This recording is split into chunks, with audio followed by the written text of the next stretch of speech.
Hola, ¿cómo están todos? Acá intentando hacer un pequeño tutorial de cómo usar el ChatGPT de OpenAI.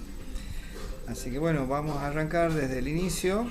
La dirección web es https openai.com y después nos vamos acá a esta parte donde dice login para ingresar a la plataforma.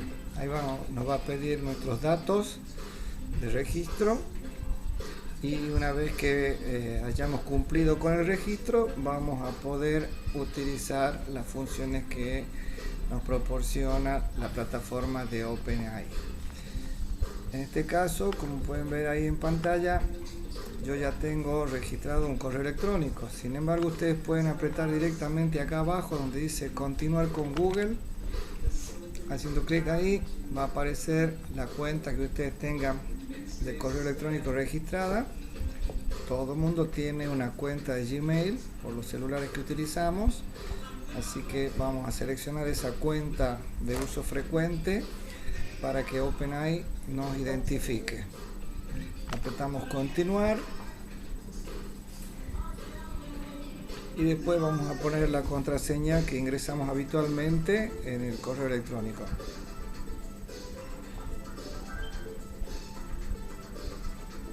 Ahí está sonando la música ochentera de fondo mientras se carga.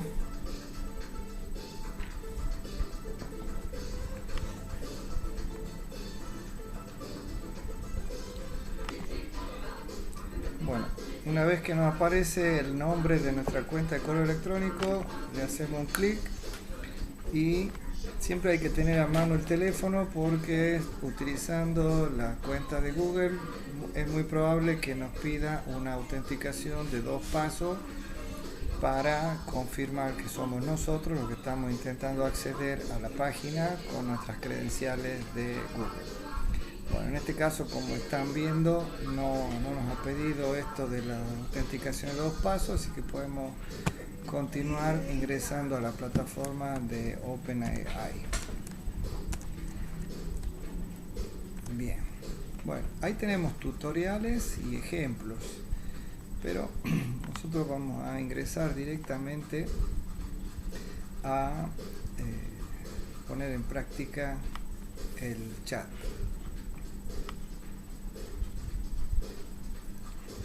Hay que hacer una aclaración de que el chat GPT es gratuito en la versión 3.5 y si es que queremos optar por la versión que tiene más funcionalidades y más actualizada es la versión 4, que en este caso cuesta $20 por mes.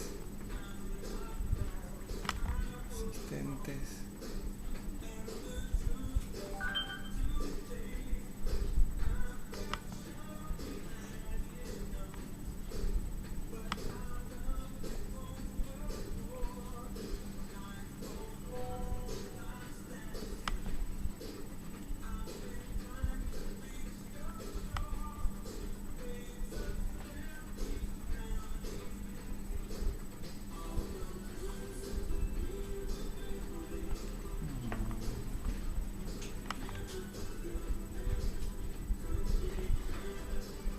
Seguimos. Acá a la derecha donde dice todos los productos, cliqueamos y ahí nos aparece el icono de ChatGPT de globo negro y ahora se nos va a abrir el entorno para poder comenzar.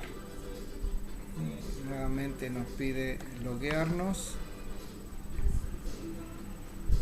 Vamos a entrar nuestras credenciales. Después vamos a poder utilizar la aplicación.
Bueno, una vez que se abre el entorno del ChatGPT, tenemos esta pantalla y acá abajo es donde podemos escribir nuestros mensajes.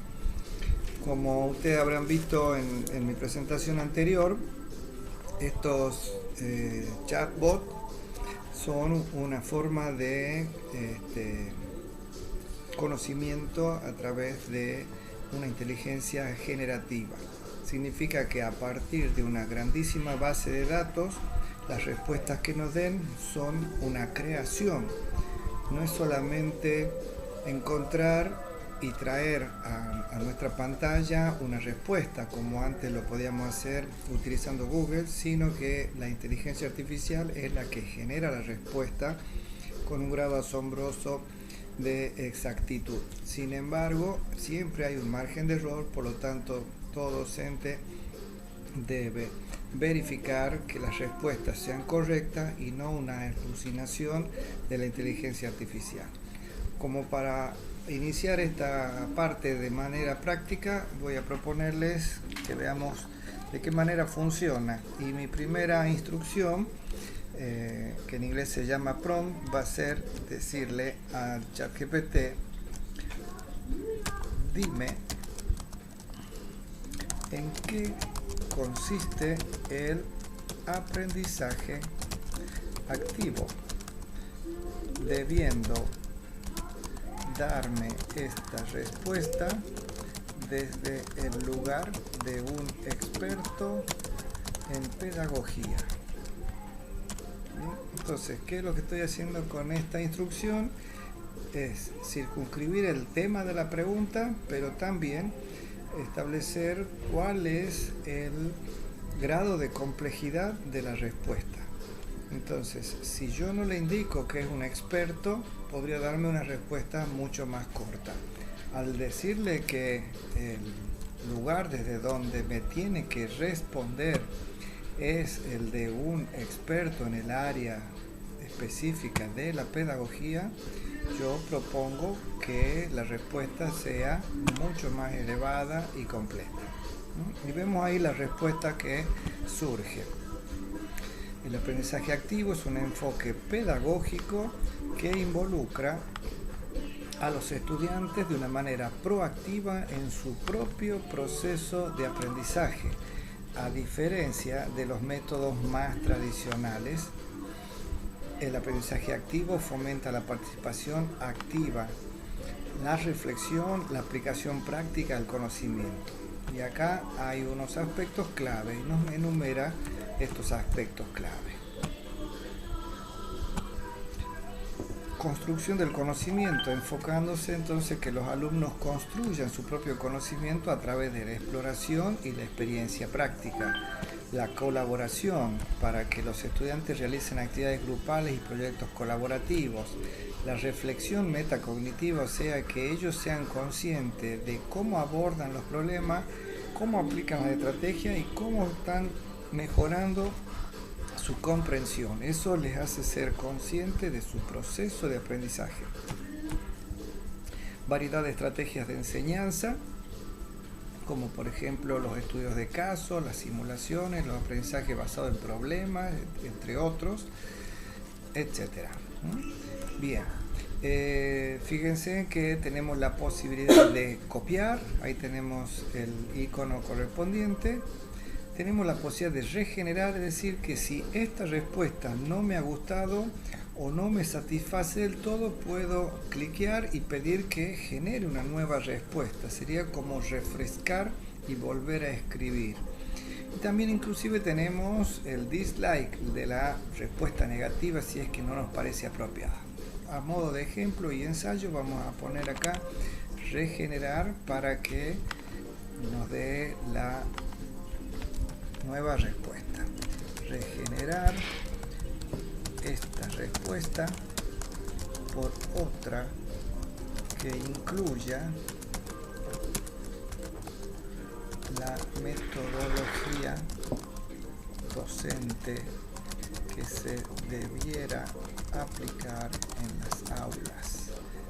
Mientras la inteligencia está respondiéndome, yo ya estuve escribiendo acá otra nueva instrucción. Volvemos hacia arriba, ¿sí? Y veremos ahí que nos dice que el aprendizaje activo, los estudiantes son los responsables de su propio aprendizaje, fomentando la participación activa. Bueno, toda la primera parte está igual, solo que ahora nos dice que esa participación activa puede incluir discusiones en clases, resolución de problemas, debates, proyectos colaborativos y otras actividades que requieran la participación activa del estudiante. La reflexión, para que los estudiantes puedan pensar críticamente sobre la información y relacionarla con sus experiencias previas y aplicarlas a los diferentes contextos. Bueno, como verán, ahora nos da 5 respuestas, hace rato eran 7, pero han variado un poco en la forma de su redacción. Vamos a ver qué me contesta al nuevo prompt.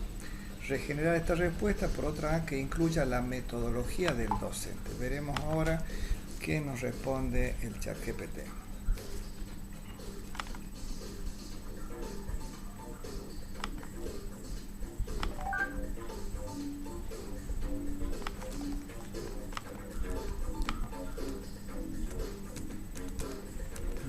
Y vemos ahora que nos sugiere el trabajo con ABP, aprendizaje basado en problemas, diseñar situaciones problemáticas para que los estudiantes apliquen los conceptos teóricos, el aprendizaje cooperativo, en donde los pequeños grupos de estudiantes colaboren para alcanzar sus metas comunes, las metodologías activas, la lluvia de ideas, por ejemplo,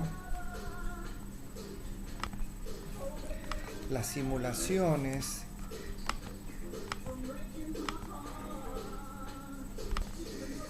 el uso de la tecnología para integrar distintas formas de tecnologías y plataformas y para que el alumno pueda interactuar con el contenido de una manera dinámica, que es lo que se pretende con las propuestas de trabajar en este año 2024 con las TICs y la inteligencia artificial en nuestras clases. Finalmente, un feedback constante, es decir, una retroalimentación regular y constructiva, en donde el error sea la base para un progreso y un avance y no un obstáculo, pudiéndose realizar ajustes durante el proceso de aprendizaje.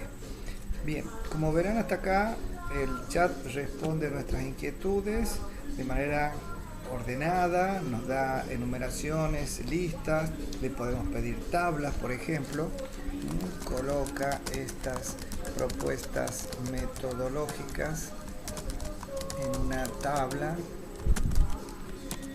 y veremos cómo se va generando la misma, ¿no? Y ahí vemos en 2 columnas nos está armando los nombres de las metodologías y las características, ¿no? La descripción de las mismas. Bien, hasta acá todo parece muy sencillo, pero hasta tanto que no pongamos la mano en la masa no vamos a volvernos expertos en esta herramienta. Por lo tanto, les propongo ahora considerar unas diapositivas que yo he preparado que tienen que ver con la manera de redactar las preguntas, cómo formular las preguntas para que las respuestas sean mucho más completas y específicas. En este caso vamos a analizar una cuestión terminológica. El término cuáles es un pronombre relativo. Los que son profes de lengua estarán mucho más familiarizados con esta cuestión de nuestra lengua y se utiliza como una especie de comodín para reemplazar a un sustantivo o a un grupo de palabras que ya se han mencionado anteriormente. Por ejemplo, si yo nombro mis alumnos de Concepción, mis alumnos de Rumipunco, mis alumnos de San Ramón, y alguien me pregunta por mis alumnos, yo le digo cuáles y estoy reemplazando a los nombres de esas 3 localidades con sus respectivas escuelas. Entonces, esa es la utilidad que tiene esta palabra cuáles. Bien, cuando nosotros dentro del chat incorporamos esta palabra cuáles dentro de la pregunta, lo que vamos a obtener va a ser una serie o un listado de cosas hechos, características, factores, sujetos, etc. Entonces vamos a obtener una nómina, un listado. Pero ¿cómo debemos formular estas preguntas para que sean más completas y específicas? Insisto yo, hay que ser claro y específico con lo que yo pregunto. Si no sé qué preguntar, muy difícilmente voy a conseguir la respuesta exacta, la respuesta que yo estoy buscando.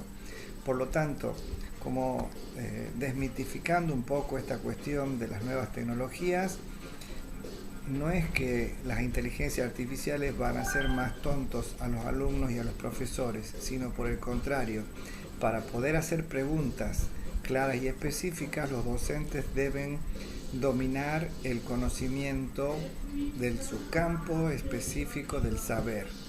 Esto que nosotros aprendemos y repetimos en el nivel terciario, que el docente debe dominar el conocimiento del campo científico en el cual se ha preparado, y esto es justamente parte de nuestra mayor responsabilidad.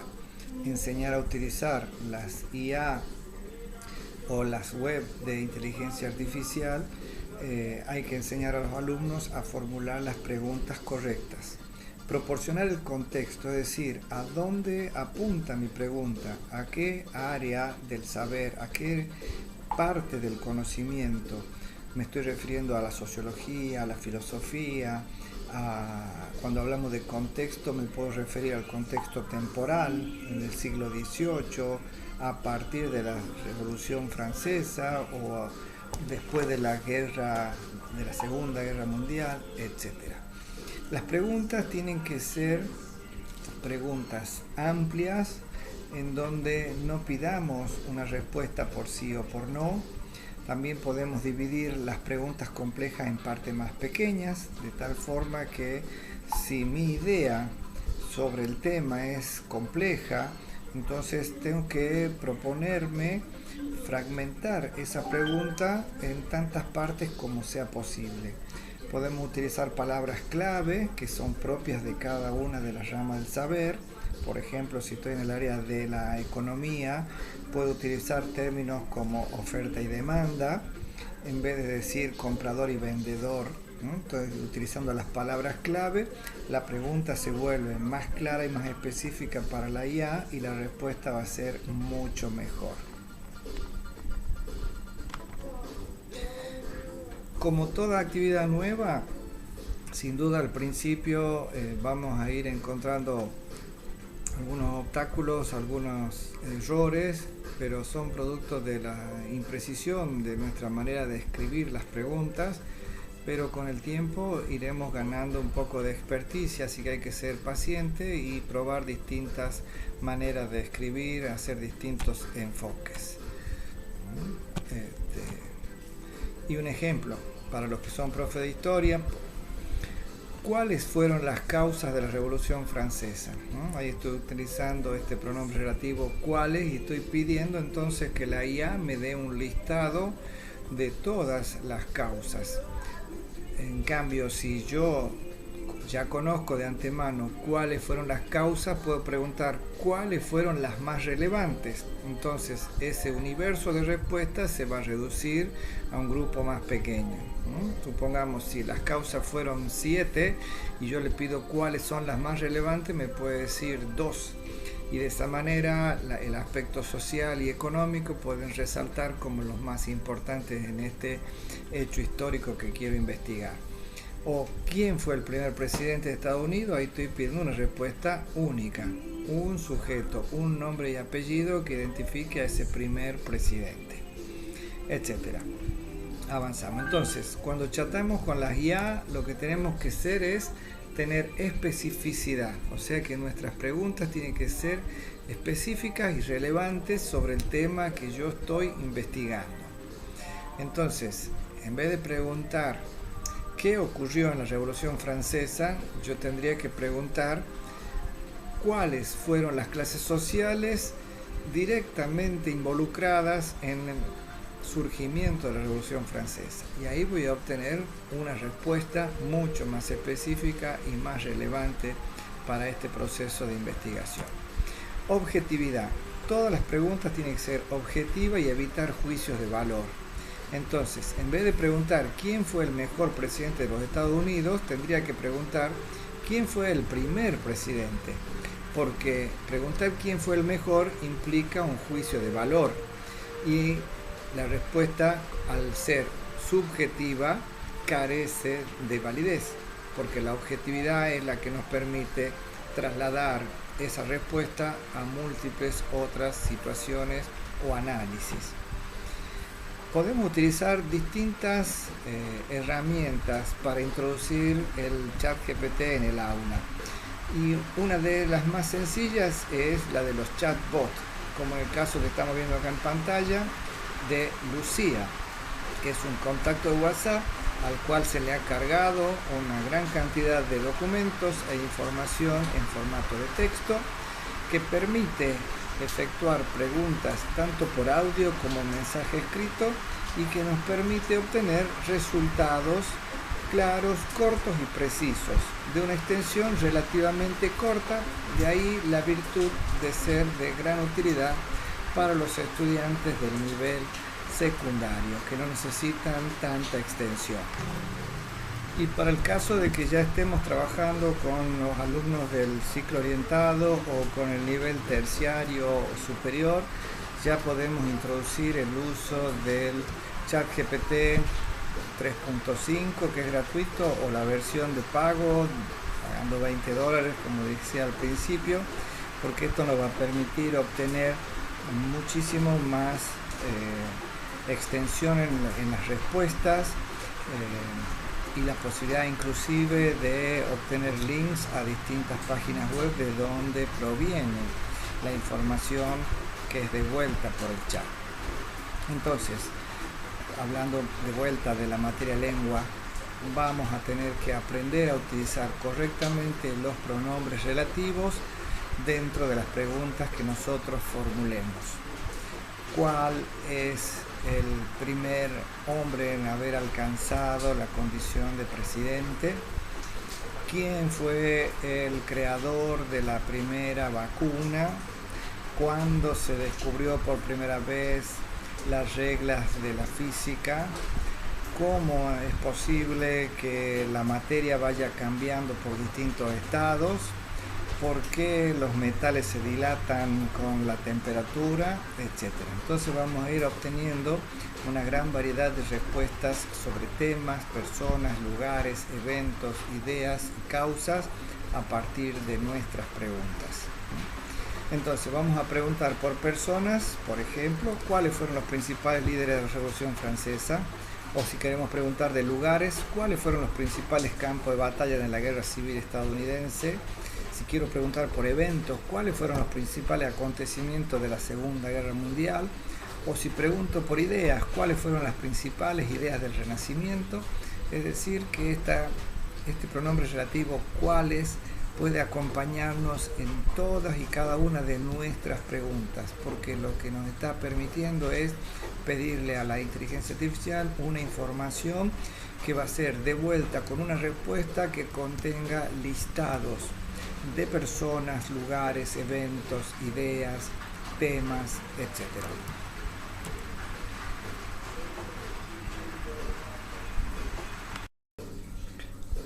Bueno, hasta acá llegamos con esta primera parte introductoria del ChatGPT y la formulación de las prompts para que sean más efectivos para nuestras prácticas, así que pronto nos estaremos viendo en otro encuentro.